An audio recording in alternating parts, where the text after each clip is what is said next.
had a very happy childhood in Greenland. There's a lot of freedom to roam around. You are very much in touch with nature. Whether you're a nature person or not, you are in touch with nature. Nature is everywhere around you. And you will see the ocean, you will see the sea almost everywhere. All the settlements, the towns and cities are located near the sea.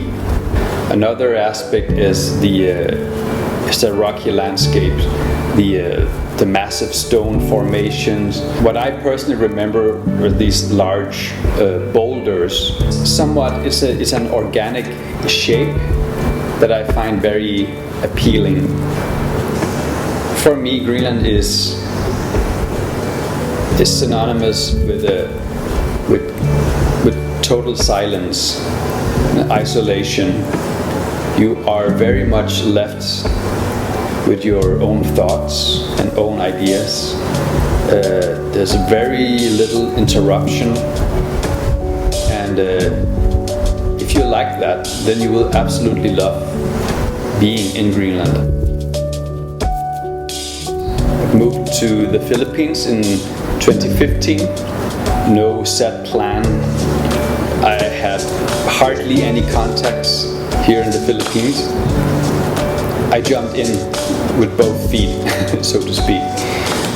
It was quite an extraordinary experience. I felt first of all, very welcome. I felt very embraced. It seemed like people felt free to do whatever they wanted, and they just went with it. And that was appealing because I came from a more European tradition where everything was very structured, very strict. The first impressions of the Philippines are still, it's so vivid, it's so clear in my memory. The lights and the colors arriving, the very first time I arrived here, it must have been at the end of, not the end of the day, at the afternoon perhaps, and the sun was just setting, and there was this amazing sky, clouds, big. It felt like the sky was bigger, and you could see the silhouettes of children playing along the road. Everything feels concentrated along the roads. Everything is accessible, at least with your eyes. I've been practicing music longer than I've been practicing art, but painting gives me a different satisfaction than music. In a way, I feel like it complements. As music is mainly an audio experience, painting is a visual experience. It's a different way of articulating ideas non-verbally. What I've been working on in the recent years is a theme I call spontaneous structures, structured spontaneity. It's a relationship between total freedom of spontaneity, of impulses, and the strictness of rules, of framework, of something very concrete, and that the relationship between the two is sort of an overlap of what are the boundaries of what you can do, and within those boundaries you are free to do whatever you want.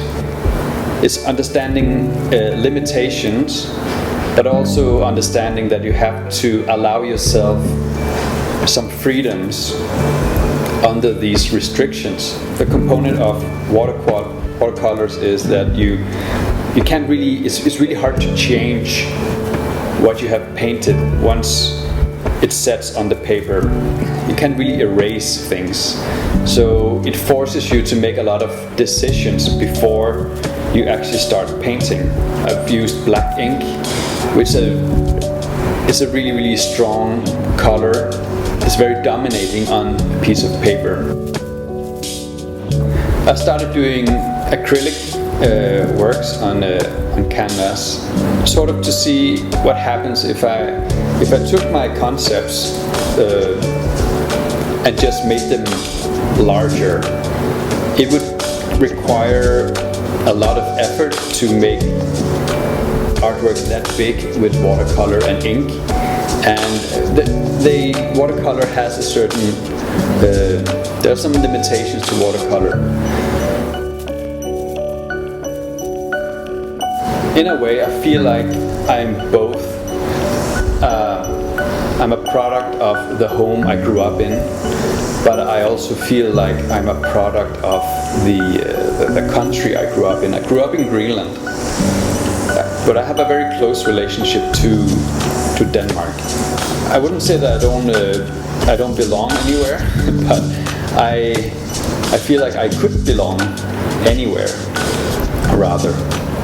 So wherever I am, I'm trying to make that my home. I try to engage with the culture that's around me as much as possible, and I try to inject my own personal creative inputs